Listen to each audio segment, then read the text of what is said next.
tour, huh? There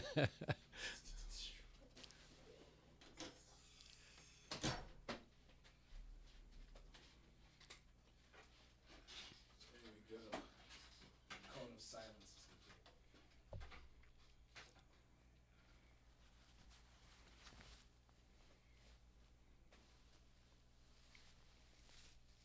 20 seconds.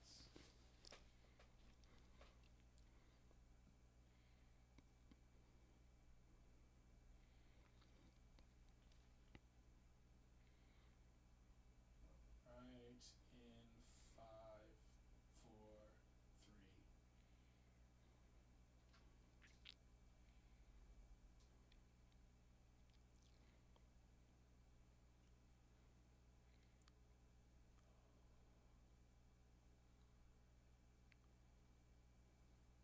You're on. It's the promo is still on. Gotcha.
Not kicking in.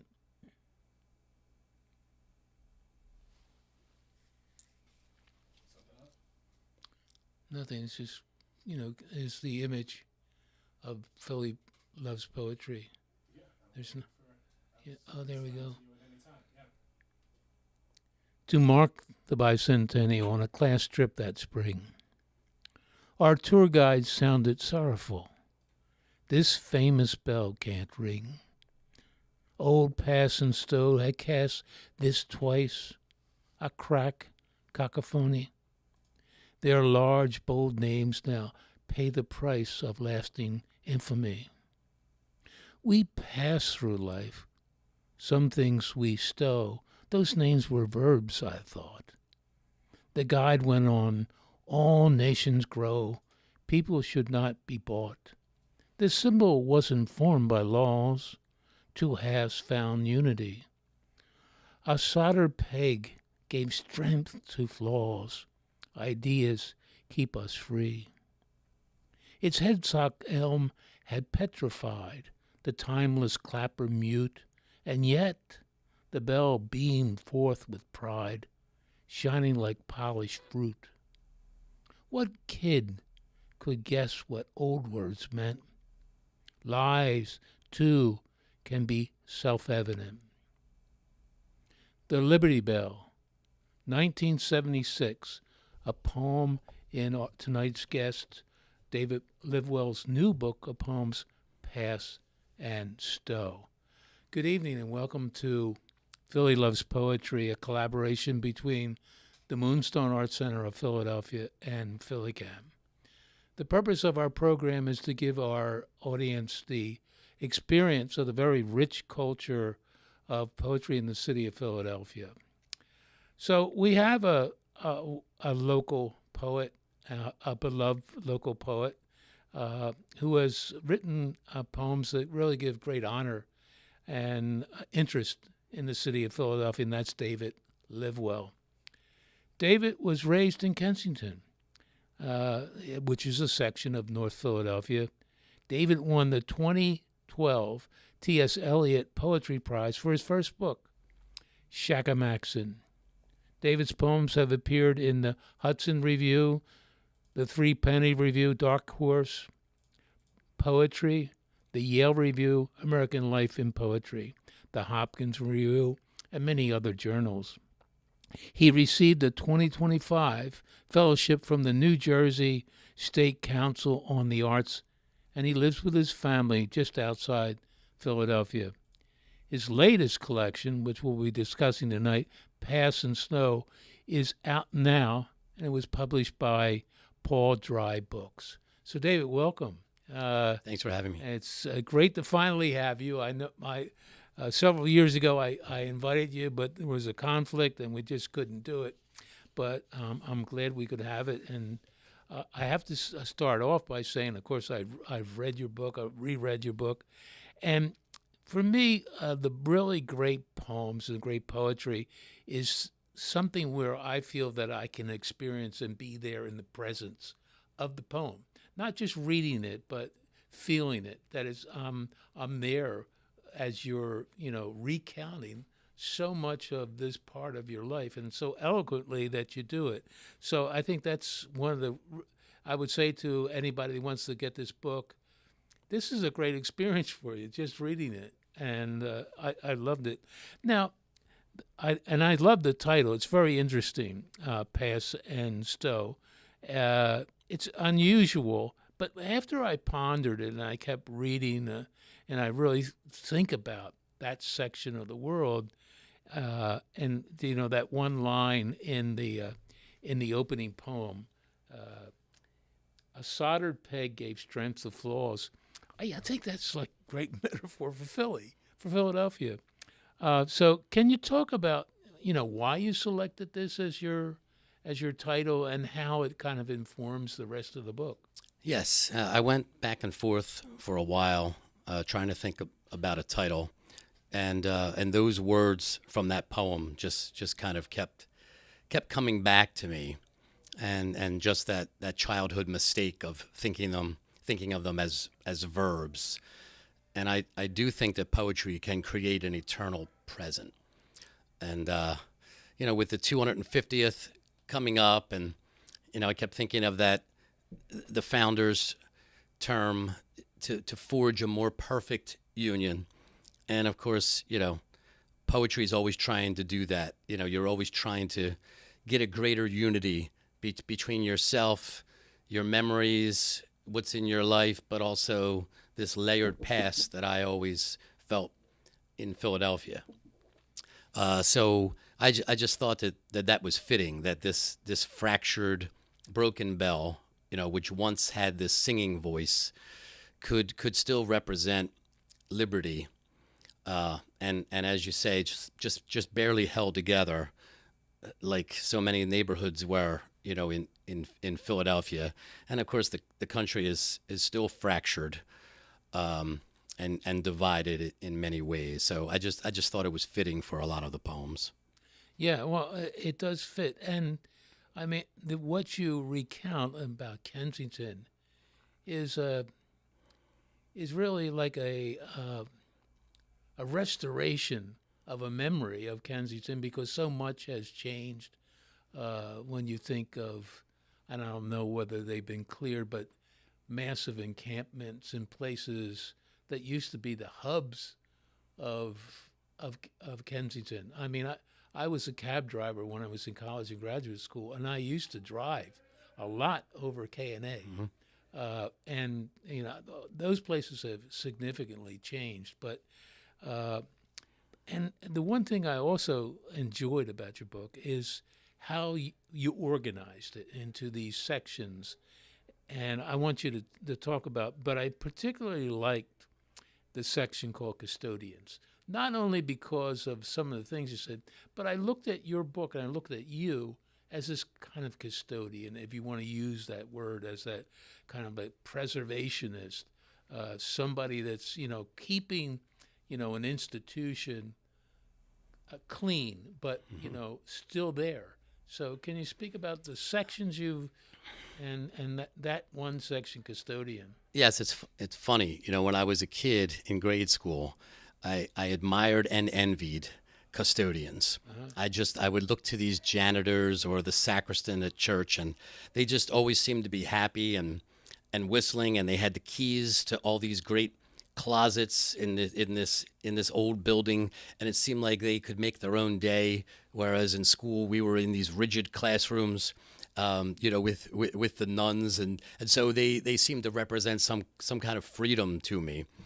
And then as I wrote a bunch of poems for this book and started to look at them, my wife is great for this because she can kind of see these interlocking themes that I can't see, having just done each one as a one-off. I started to see there was this whole group of people who were keepers of something, people who were storekeepers, people who were teachers, local historians. People who really hung in there in this neighborhood when a lot of people didn't, and so that was definitely one of the sections. And I knew that I had enough poems in the book where I probably had to divide it into sections. So I had family poems, I had these poems about custodians, I had poems about the pandemic, and then I also had these kind of historical poems or poems where I was looking back at memories and this layered history that I had mentioned. So those became the main sections that I realized that I had in front of me. Yeah, well, and one particular one I really liked, and I was surprised by it, is the custodian of North Catholic High School that was right there. And I was thinking of this, I don't know if you saw the movie. It's about a woman who became a major chess champion, and the custodian taught her chess, but he had his office down in this basement, and I was thinking of what a charming piece you wrote up for him. Yes, I mean there was always these rumors, and I don't think any of the teachers at the time wanted to really tell the students that this janitor lived in the building, but we could just tell from the times he was there and how he was there on the weekend that he sure seemed to live in the building. And I found out later from a teacher that he did have a little cot in the boiler room, and did live in there on and off. And he was this great character named Tom Casey, and everyone knew him, and he had just been there forever, but seemed to also have maybe this hidden past that the kids didn't know about. So, yeah. The other thing I think I as I was reading this, and I was thinking, I said to myself as I'm reading, what you want to put kind of some definitions to it, and I kept saying to myself, David's also an ethnographer. He's a preservationist. He's a archaeologist in a way. I mean, with poetry as what he digs with. And so, can you talk about that? I mean, because I really do think you have preserved, traditions that have gone, and some people would say it. I've never heard of that.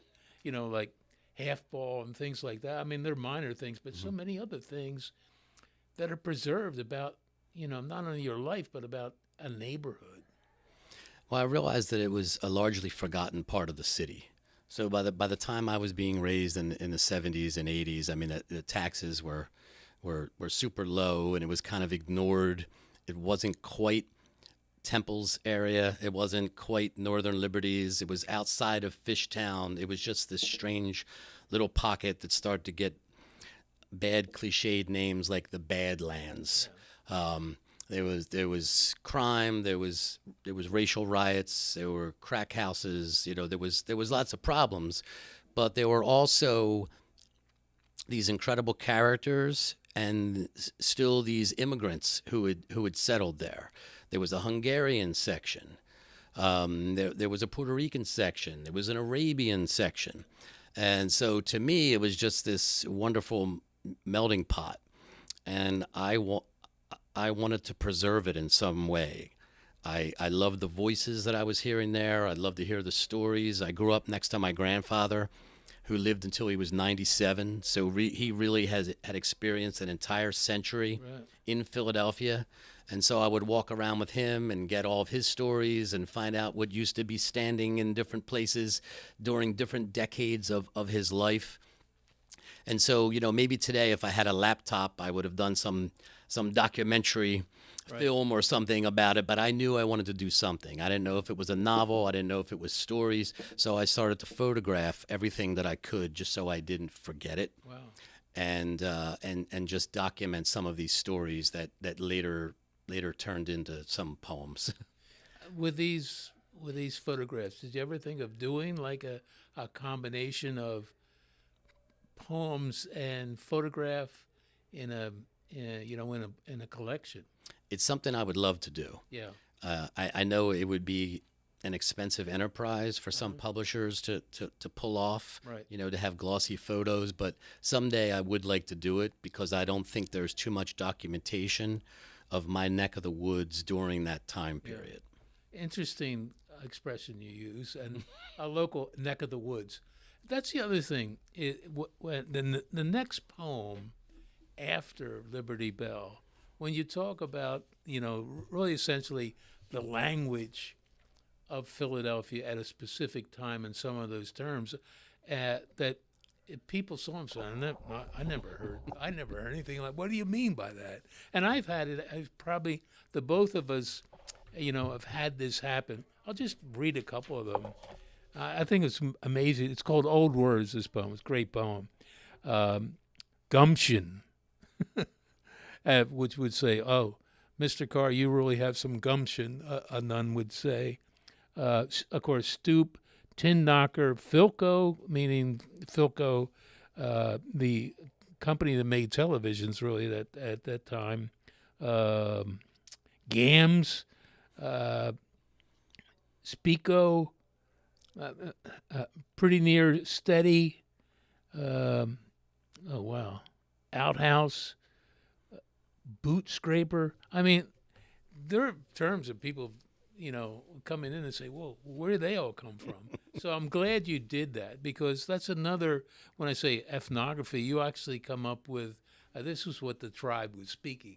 Yes. And, the tribe understood, but maybe people from the outside didn't necessarily. It's true. Understand. And you have so much of that throughout the book, is that it's like old Philadelphia. It's old neighborhood language that's like an indigenous language to that particular area. And there was different language for different generations. Yeah. So my grandfather had much different slang words than even my father did. So I found that interesting, growing up, just to hear these different terms and these different sayings. Like pretty near every night, we would go to that store. Well, but I didn't hear my father speak that way. But I would hear these people in their 70s and 80s, speak that way. one of the things I enjoy is your reminiscence of you as a young man who was not only obviously into sports, but you were very much into books, and you had like some associates where you did a lot of traveling around into bookstores and really observing, life in Kensington and life in Philadelphia. And I guess that's a very interesting dimension to you, but people don't think of that. Like a kid coming from Kensington is into this or that, but there are so much has come out of Kensington, so much talent. It's true. I mean, my neighbors had more books in their homes than the neighbors that I have in the suburbs now. And I met this person that, of course, I didn't label it this way at the time, but they really were working class intellectuals. They had incredible memories. They had chunks of things memorized from songs, from books, from things they had in grade school. They read several newspapers a day. I mean, my grandfather went to the 4th grade. His joke was he couldn't go to the 5th grade because his father was in there. But he only had a few years of school, and yet he read National Geographic and read several newspapers a day and was just had this incredible curiosity and interest in everything.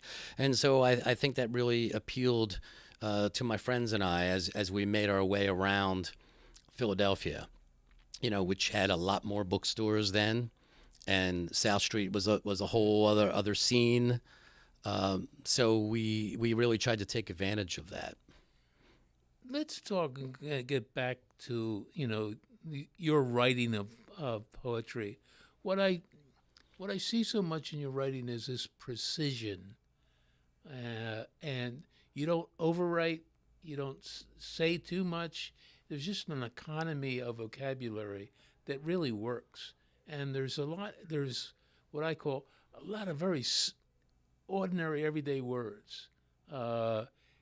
So can you talk about how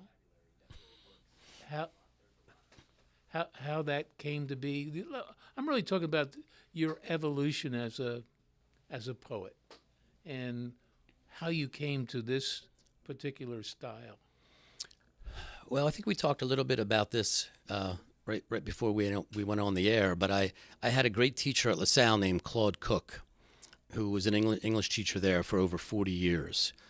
And when I first brought him my work to look over, I think he thought that I said too much. There was the lines were too long. They didn't really have a music to them. And he showed me that form had a power to it, kind of like a coiled spring. And if you use this tension in the form, it would keep you from saying too much. And he used to say, if you have something to say, you probably shouldn't write poems. You should write prose. But if you want to discover what you can say, then you'll let a poem kind of unfold. So that made no sense to me, of course, as a young person, when I was very impatient and I just wanted to learn the craft and say, teach me the craft. But he really taught me that patience and showed me people like Edward Thomas, Elizabeth Bishop, Philip Levine, Robert Frost, Richard Wilbur, all these people who really could use short lines to their advantage, and then use some plain spoken language, but then use the surprising word and have it mean that much more. So one of the things he had me do was borrow a bunch of vinyl records from him and listen to poets reading their own work. So it was Robert Lowell, it was T.S. Eliot, it was Robert Frost, and I just tried to let that wash over me to develop my own ear, which he said had been ruined by rock and roll. Are there other poets, well, even now, that are really on your list, or people that have really influenced you? I think it's great to know that the main influence was a local. And I went to LaSalle, and Claude was there when I was there, and he was, I'll use the term, he was really a star then. And I graduated in 1968, so. Yeah, when I was in my 20s, I was lucky enough to get to know some poets who were called loosely the New Formalists, who had a conference every year in Westchester.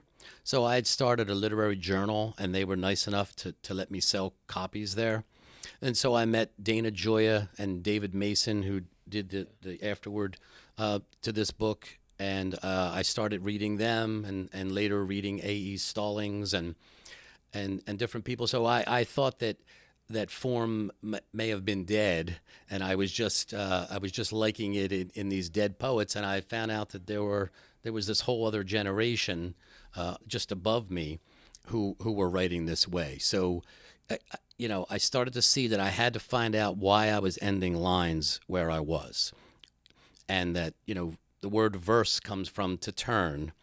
So why was I turning a line at a certain place? Was it syllabics? Was it metrics? Was it for a rhyme? Was it a certain duration of a breath unit? And so it made me start really making my work more concise, and trying out these different forms naturally to see which ones fit different things that I was working on. So I hope that answers. the other thing is your mastery of rhyme. And I say the mastery because some rhyme can be so obvious it gets to be either boring or irritating because you feel it's being forced. And in many cases, I had to go back and maybe look it over, and I said, you missed the rhymes. But there was so many rhymes in there. There's internal rhymes and there's rhymes. And you really have mastered that. Mastered in a way, just say this, and I know you're, as we all are with Yeats. I see some of those poems, and that's what immediately came to mind, his mastery of the rhyme in a very eloquent way. Yeah, I never wanted to make it sound like doggerel, or too sing-songy. So I was always looking for ways to hide the rhyme when I wanted to, but then to accentuate it when it needed to be. But any poetry I was drawn to always had this subtle music. I mean, these things were like beams underneath floors. They're holding everything up, but you don't necessarily notice them when you're walking across the floor. So I always looked at poems like architectural objects or like songs that had to somehow hold themselves together, both mathematically and also with whatever I was talking about, but also the subtle music that that could come out. And I think it's a great part of the art of poetry. I think that people that are not, frequent readers of poems or poetry, they have been schooled to say poetry, if it doesn't rhyme, it's really not poetry. And I mean, I've gotten, from people, they'll say, well, Charlie, don't you write any rhyming poems? I sometimes say, well, you didn't get the internal rhymes, but I'm not necessarily a rhymer. It's not that I haven't written them, right? Written with rhymes in mind, but I think it's good for the person, definitely, who hasn't had that experience of poetry to read your work. The other thing I'm going to say, and as we're moving toward the opportunity for you to read poems, is where do you go from here? I mean, you've had these two wonderful books that really says so much about areas of Philadelphia and life in Philadelphia and life in this place, this great collection that you've kind of saved these areas for us. Where are you headed next? Well, the older I get, the more I see my work as one continuous book. It's very hard for me to chop it up and see it as books or to think of myself developing or trying out. So I just let the poems arrive as they will, and they seem to take me. It sounds kind of mystical and hocus pocus to say, but they seem to to already be there behind a door, and you're just kind of hearing them, and you're trying to make out where they need to take you, and you can't force it too much, but you always want to be surprised. So I try not to think too much about that, and I just continue to jot down notes and to never really have an empty page in front of me. I always want to have something that's working towards something else. The last thing we're going to, Rumi, the poet Rumi, wrote a poem called "The Guest House," and it was really his rendering of a poem as a guest in your house. Yes. And these guests come, and they live for a while. Some, stay and stay and stay until you're able to, do something with them. So that's, what would you say your discipline in writing poetry? Some poets, they say, I get up in the morning, I get my coffee, I get this, I have my cigarette or I have my pipe, and I'm at it for 2 hours, and then I stop. I try not to have too many rules. I don't have a desk. I try not to be too too precious about it, because if you try to force it, if you say, I am going to write about this, at least from my experience, that usually fails. It seems to have to just keep nagging at you, and wanting you to tackle it. I mean, you can't wait too long to write something down when you do get a little scrap of it. But I try not to have any kind of too regular a routine. And having two kids and a day job, I was never able to have any kind of a routine anyway. It was always in the wee hours. Yeah, and how much would you? And I don't know.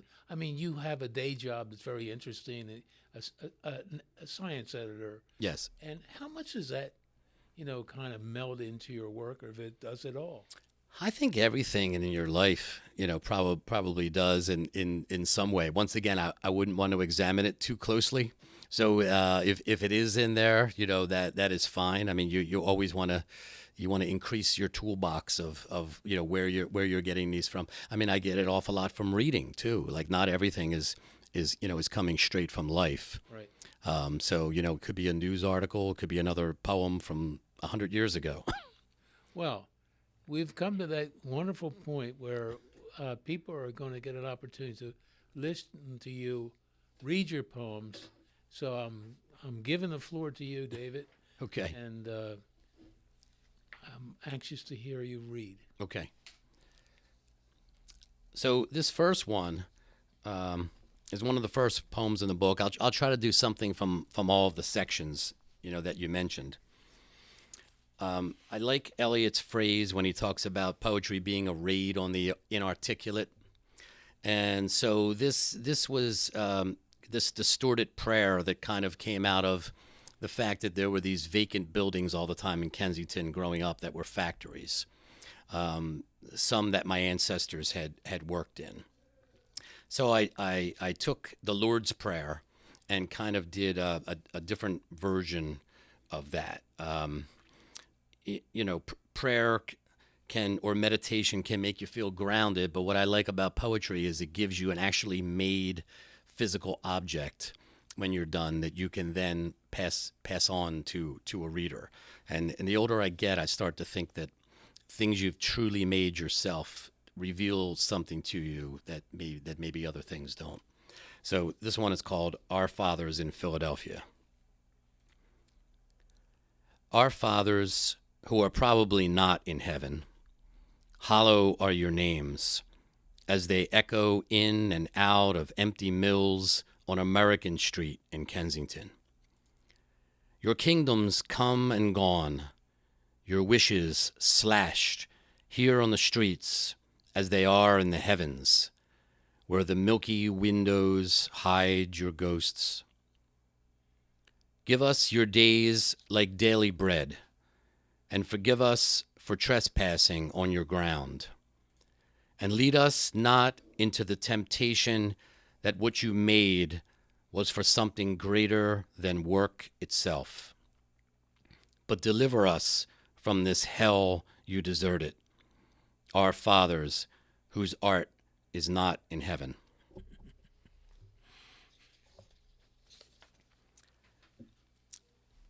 This next one, I try to write a poem every year for Christmas, or at least a winter poem, just to get me going. And so this one was remembering something that my mother used to do for us when it was snowing and we still had the walk to the local school, which never seemed to close for snow, because it was a Catholic school, and it seemed like it took an awful lot for those schools to shut down. I like this quote from Seamus Heaney that I've seen a couple times, where he calls poems a housing for a snapshot of consciousness. And I thought about that when I was looking at this one. So this one is called Bread Bags. Our mother lined our boots with the bread bags she'd saved for months. We trudged the unplowed streets. My older brother watched for sliding cars. Our socks still dry, we neared the Catholic school that never seemed to close. its cornerstone from 1852, its slated roof, its fence spears, and its iron gate snow-capped. Like all those distant storms, so much has passed. Mother and brother melt from memory. The vacant school, the icy schoolyard steps, that nun who held beneath her sleeve a bell, a tarnished fist she swung to order silence. Once, when her tolling stopped and flakes did not, that nun, to save our tiny souls, declared, "Saint Michael, our namesake, battled a storm and cast the devil out of heaven's clouds. Surely your heads can brave a little snow." In the cloakroom, we shed the bags. Boots thawed. Suddenly, leather shoes felt light as air. No reason now to save these empty bags, to line old boots, or strain to hear again the hissing steam from radiator valves in distant classrooms, where we copied out dry lessons, chalked above our heads like clouds. How soon my black script overwrote the white. I'll eat my daily bread, then clear the snow.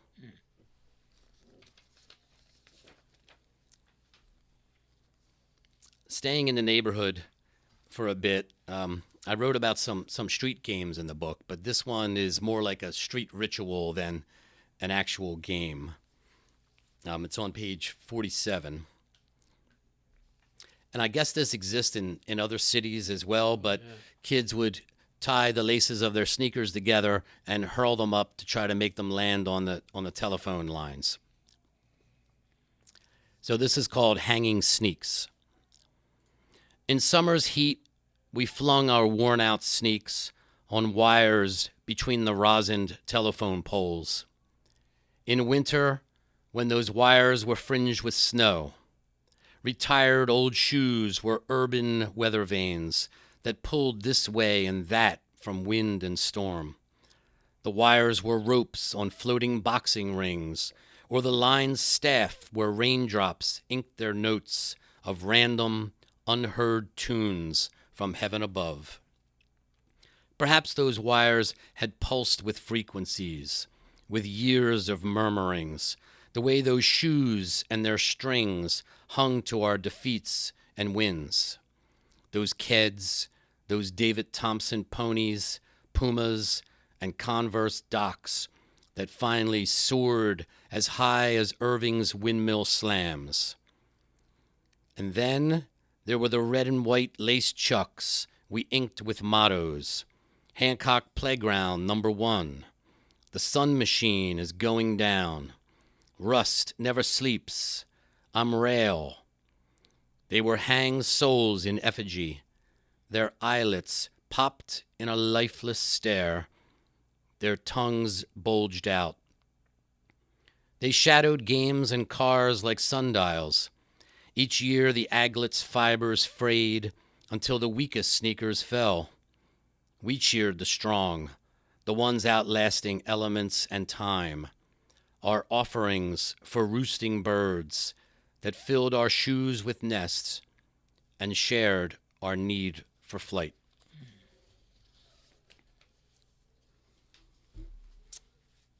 I did some poems during the pandemic. We were all stuck at home, in one way or another. And, as I get older, I seem to say more and more, I don't know, to the big answers, to the big questions in life. But I'm always comforted by poetry because it can stay in that gray area, and it can deal with things that we really don't know much about. It doesn't have to contain propaganda or a stance or an agenda or doctrine. So this one is based on a book I read about how trees communicate in hidden ways. And so it's called We Look to Trees, and it starts with an epigraph from the book. This book is called The Hidden Life of Trees. And it goes like this. Connections transmit signals from one tree to the next, helping the trees exchange news about insects, drought, and other dangers. We look to trees when we are lost. They grow their compasses on bark, rustle at storms when skies grow dark, and count with rings each age they've crossed. We look to trees when we are lost. A deadly virus spans the world, yet roots converse, their blooms unfurled for spring, all deaf to human cost. We look to trees when we are lost. As eyes revisit limbs with birds, we're locked inside with unsaid words and fear from Lent to Pentecost. And another one during the pandemic was written after I would pass by this cemetery that always seemed to be having funerals. I was interested in Celtic poetic forms at the time, another form I came to love. And so they have certain repetitions in music. This one begins and ends on the same word, and it uses lines of dimeter, which are 2 metrical feet per line, and the whole thing has to be one sentence. So that was a little challenging for this one. It's called All Souls Day 2020. Fall comes so late to graveyard trees this endless year. The Earth's degrees reach record highs. The virus spread, but dwindling light above the dead will make from all these emerald leaves a different cloth. Turn fluttering sleeves to an auburn, gold, and crimson shawl to shroud the beds where more must fall. This next one is the first one in that custodians section that you had mentioned before. Poetry always has some way of getting some hidden knowledge out of you that you didn't know you had. I always think of that Frost quote: "Poetry is remembering what we didn't know we knew." So in an age of distraction, I find that it can offer a very pure kind of concentration. So I was trying to do that from different memories from all these various janitors that I had remembered. Retired from other trades, they wore work clothes again to mop the johns and feed the furnace loads of coal. Their roughened faces matched the bronze of the school bell the nun would swing to start the day.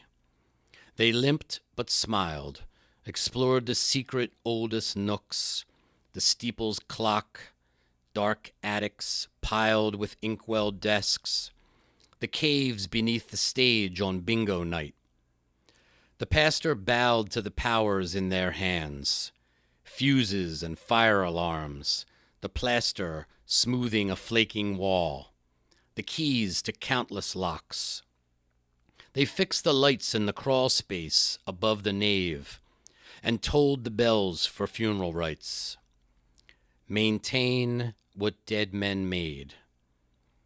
Time blurs their scripted names and well-waxed floors, those keepers winking through the years and whistling down the corridors.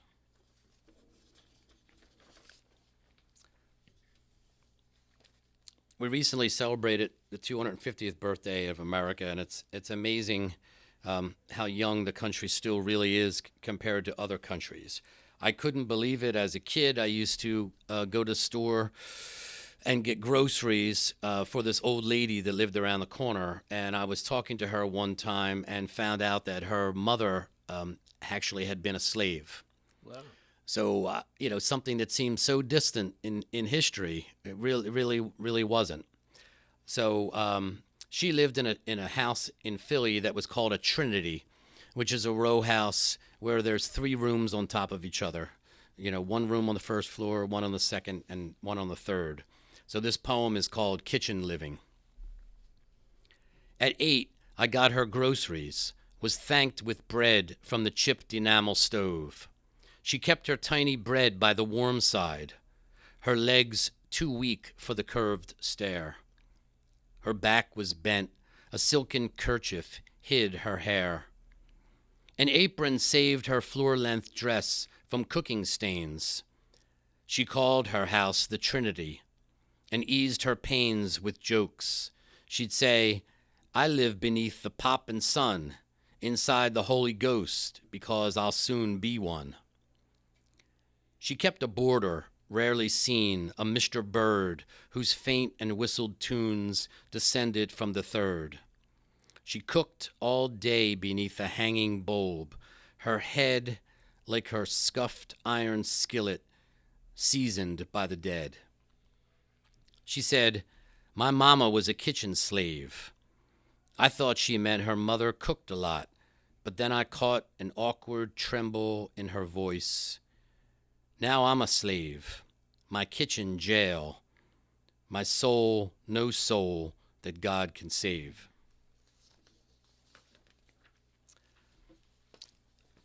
There was a store in the neighborhood, and it was kind of a tragic story because the store owner was eventually shot, but he was harangued by local thugs who wanted the store closed, and it clearly had racial underpinnings. So this is called the Gonzales Grocery. His store was often robbed. One gang would mock his accent, then at night graffiti walls or try to pick his lock or smash his entrance light. He'd climb his ladder, cover words they sprayed, white clouds on blue would soar. Some craned to watch the spreading sky he made. He never closed the store. Each month, the slurs and warnings seemed to grow, as did his layered sky. A nickname stuck. Yo, Michelangelo, you ain't got much to buy. No sign of deviled ham, saltines, moon pies, straw brooms, or cooking grease. But when the man was shot, his painted skies shone like a masterpiece. So maybe we can lighten the mood a bit after that one. This one is called Voices from the Great Depression. And so I tried to take a bunch of sayings that I had heard from neighbors and older family members talking about being poor in Philadelphia during the Great Depression. And I tried to make that into one piece. So this is Voices from the Great Depression. This is from my last book, Shackamaxon. Be careful what you wish for, kid. God don't give what you can't handle. I don't begrudge the rich their money. It did us good to go without. We didn't have much, but we were grateful. Broke was a blessing in disguise. God spares when you're down and out. He blesses drunks and babies, too. We sure were poor, but we were clean, 'cause we were proud of where we came. We didn't have a pot to piss in or a window to throw it out of. Mom squeezed a cent till Lincoln cried. Wish in one hand, shit in the other, and see which fills up first, she'd say. For Christ's sake, listen at me once in your thick skull. You might learn something. If you don't hear, you see, the point is mute. Don't act so highfalutin either, putting on ears with your nose in the air. Years back, I learned the differences between the beds of the rich and poor. The rich have canopies above their beds. The poor have cans of pee below. That gem should jar your preserves, but you won't pay no never mind. In one year and out the other. This next one is from the last section of the book, which has some love poems and some family poems. And this is about an antique door knocker that was given to us by a neighbor we once had. And so it's a young couple kissing, and to knock on the door, you lift up the head of the young man and then slam it down on this plate, and then the two lovers kiss again. So it starts out with an epigraph from Philip Larkin, "Such faithfulness in effigy," and it's called The Antique Door Knocker. "Suspended here in heat and cold, they kiss against our door. Their eyes are sealed in brass, both blind to visitors who cannot pass until the young man's head is ripped from bliss. Then cheeks collide with force, and we respond, a knock against complacency. And yet, suppose somewhere they're old, and with regret recall the day they posed for this forged bond. While lips went numb, the sculptor's fingers danced in clay. Was marriage next? Was passion lost? They will not say. All thresholds have been crossed. Only their tarnish proves that time's advanced."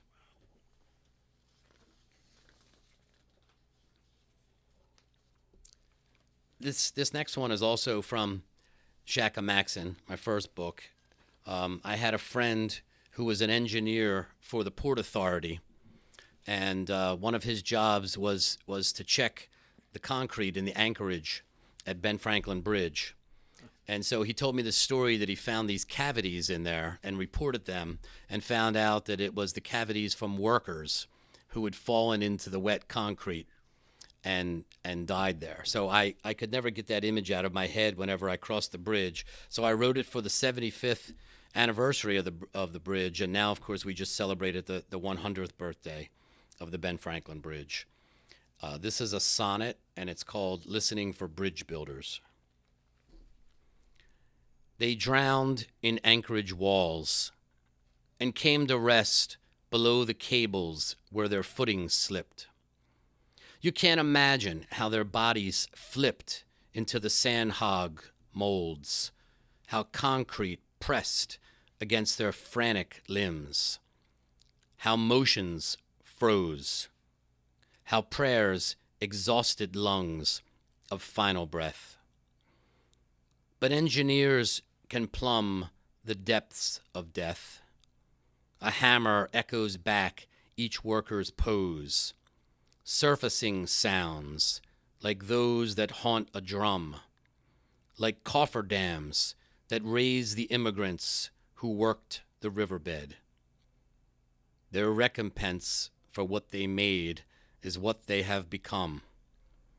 Works in the stone your toll cannot exhume. So listen as you cross. This is their tomb.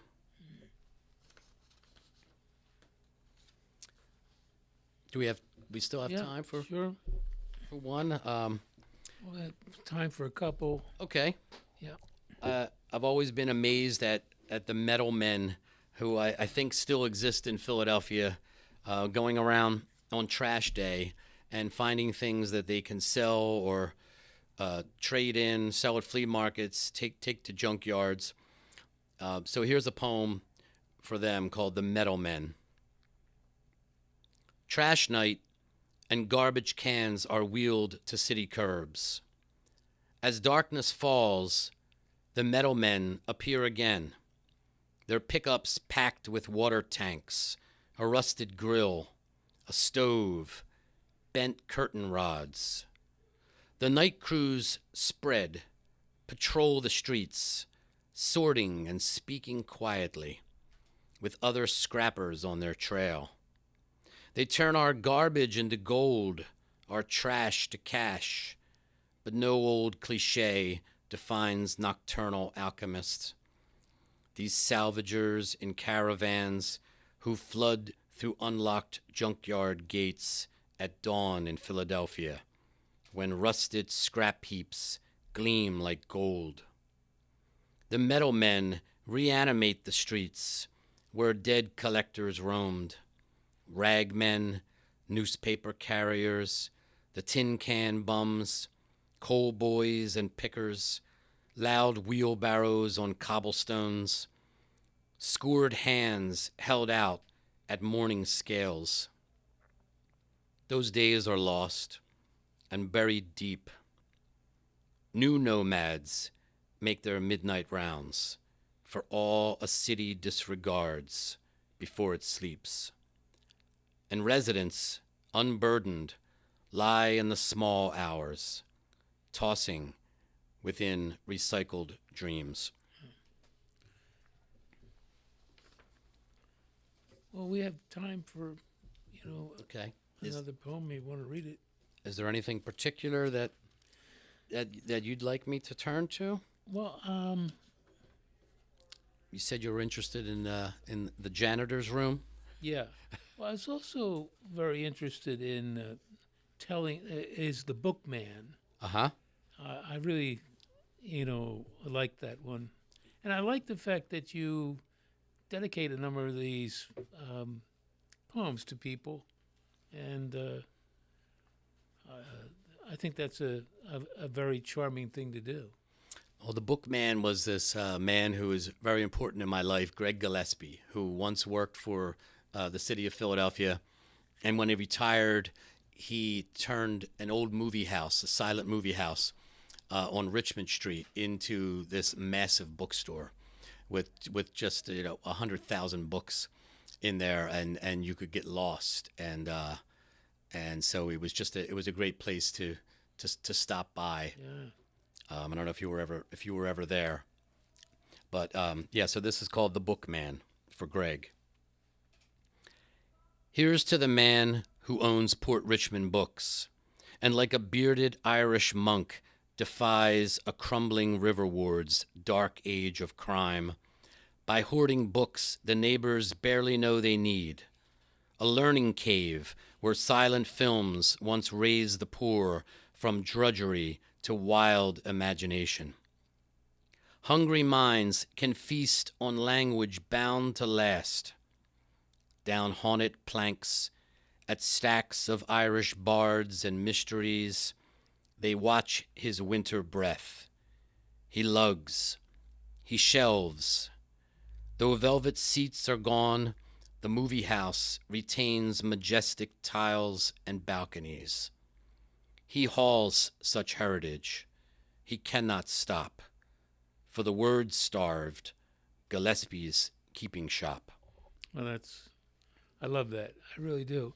And I love your whole reading tonight. I think it's been a great pleasure and honor for you to be here on Philly Loves Poetry. You're very much a Philly poet, and we treasure that about you. And I'm so glad that we could, have it. And so I say to our audience, these are two really amazing books of poems. One, of course, The Pass and Stow, and the one previously, Shackamaxon, that, I would surely recommend you go out and buy. They're great reads. They're very accessible. They're a lot of fun. And as I said at the opening, you feel you're experiencing. You're very present to the poems. They're not some kind of puzzle that you have to sit and figure out. They're very accessible. So thank you again, David. Thanks for inviting me, Charles. I had a blast. So as I say all the time, we're in our 10th year. And the only reason that we are able to do that is because of the Moonstone Arts Center and because of Larry Robbins' commitment to poetry in the city of Philadelphia. Larry is really a cultural treasure of this city. He has done so much for poetry and so much more for literacy of every type. So I say that to say, go on to our website, moonstoneartscenter.org, and find out a way you can support us to keep this amazing mission going. Consider every Wednesday night at Fergie's Pub, which is between 12th and 13th on Sampson, there's a poetry reading. Major poets, local poets, and there's an open where, young poets who haven't written anything yet get up there and read a poem, and there might be somebody comes up to and say, that's terrific, you should keep on going. So support us. We need this very much. So, and also a great thanks to PhillyCAM and to Lauren Wogmeyer, who has technically made this possible broadcast tonight. And so I'll see you next month again at about the same time. And I hope you enjoyed the program. I surely did in hosting David Livewell.